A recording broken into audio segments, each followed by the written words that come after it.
I used to think nothing could shake the foundation of our marriage. We weren't perfect, no couple is, but we had our rhythm. My name's Evan. 38, electrical engineer, part-time musician, and until recently, a man who trusted his wife more than he trusted himself. Her name is Mia. 36, graceful in that effortless way, with a smile that made strangers feel like old friends. We'd been married for 7 years. Work had been intense lately, tight deadlines, demanding clients, and an insatiable boss. I found myself working late more often, skipping dinners, missing small moments, thinking I was building a future for us.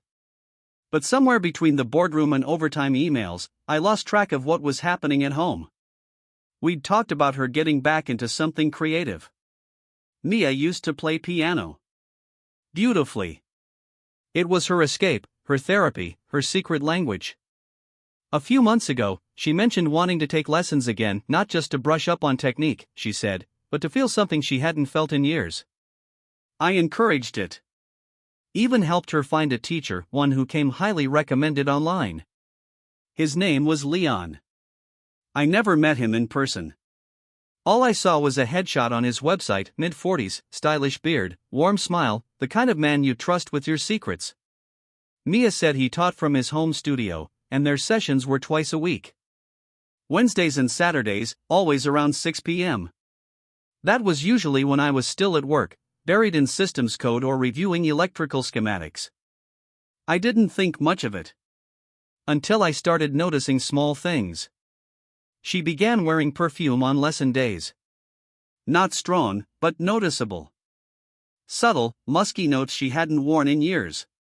She said it made her feel more presentable. Fair enough. Then came the new outfits, nothing flashy, just curated. Slightly sheer tops, tight jeans, dresses that showed a little more collarbone than usual. One evening, I came home earlier than expected. Project delays gave me a free night. Her car was in the driveway, lights on inside, but I didn't hear the piano. Instead, muffled laughter. 2 voices. Hers, unmistakable, light, breathy. The other, deeper, confident. I stood there for a second, hand on the doorknob, debating whether to walk in. I felt like an intruder in my own home. Instead, I took a few steps back and peeked through the narrow side window that framed our front door. She was sitting on the bench beside him, their bodies angled slightly toward one another. The piano was open, but their hands weren't anywhere near the keys. They were talking. Close. Too close. The next day, I tried to shake it off. Told myself I was being paranoid. Jealous, maybe. Work stress bleeding into home life. But then came the inconsistencies.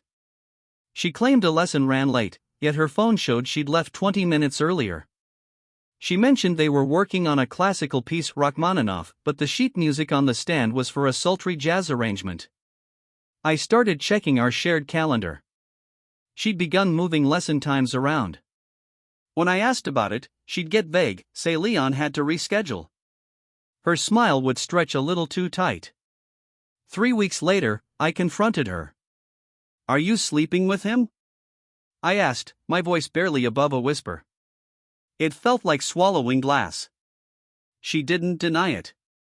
Not at first. Her eyes welled up. She bit her lip, hard, and whispered, "Evan, it wasn't supposed to happen like this." That was all I needed to know. She said it started innocent. That he was just a good listener. That when she played with him, when they sat together, breathing the same air, sharing notes and harmonies, she felt alive again. Wanted. Seen. She cried as she told me this. I just sat there, numb, wondering how something as pure as music could turn into something so messy. You were never here, she said. I needed someone. I left the room before I could say something I'd regret. I moved into the guest room that night. The silence between us after that was louder than any argument we ever had. I didn't know what I was going to do, only that things were unraveling fast. The life we built, the quiet dinners, the shared dreams, the piano in the corner of our living room, it was all just background noise to the echo of betrayal. And yet, I wasn't done. Not yet. Mia and I lived in the same house for 3 more weeks, but we may as well have been strangers. I avoided her without making it obvious. We passed each other in the hallway like co-workers who used to be close but had drifted, awkward glances, half-hearted hellos. The piano remained untouched. Maybe she was waiting for Leon to text. Maybe she couldn't bear to play without him. Either way, its silence filled the house more than the music ever had. I didn't tell anyone. Not yet. I was too embarrassed. I thought about what it would sound like coming out of my mouth. My wife cheated with her piano teacher. It sounded like a bad soap opera. But it was real.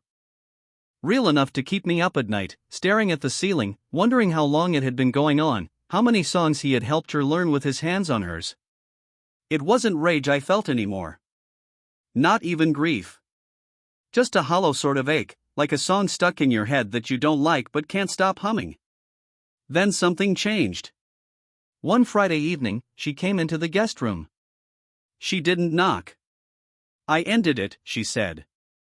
I looked up from my laptop. Why? She hesitated. Because it was wrong. No, I said, sharper than I meant to. Why now? I didn't love him, she admitted, voice cracking. It was an escape. A fantasy. I think I just wanted someone to remind me I still mattered. And I didn't? I asked, my voice low, steady. I don't know, she whispered. You were always working. I started feeling like furniture in your life. Something you dust off when company comes over. I should have argued. Told her how I worked those hours for us. How I gave up gigs and late nights with friends because I believed in our life. But I just sat there, because maybe she wasn't entirely wrong. Maybe I'd lost sight of her in the grind of ambition. But even if I had, it didn't justify the affair. We both knew that. Do you still want this? She asked, barely audible. Us? It wasn't a question I could answer in that moment. I told her I needed space. So I left. Just for a weekend, I said. Took my car and headed upstate, to a quiet little cabin a friend owned near a lake. I didn't bring much, just a change of clothes and my old acoustic guitar, the one I hadn't touched in months. That weekend, I played. I played until my fingers burned, wrote lyrics I'd never sing out loud, poured every ounce of confusion, bitterness, and nostalgia into chords. I remembered the version of me that had fallen in love with Mia. The walks in the rain. The nights with wine and records. Her laugh when she was truly, wildly happy. When I came back, I told her I couldn't forgive her, not yet, maybe not ever. But I could be honest. I don't hate you, I said. But I don't know if I still know you. And I'm not sure I want to try. She nodded. There were no tears this time, no pleading. Just a quiet resignation. I understand, she said. We started divorce proceedings the next month. Amicable, as they say. She kept the house, I moved into a loft closer to the city. I brought the guitar with me. Left the piano behind. Funny thing is, I still play. Not often, but enough. Music's different now. It doesn't fix me, but it helps me remember who I was.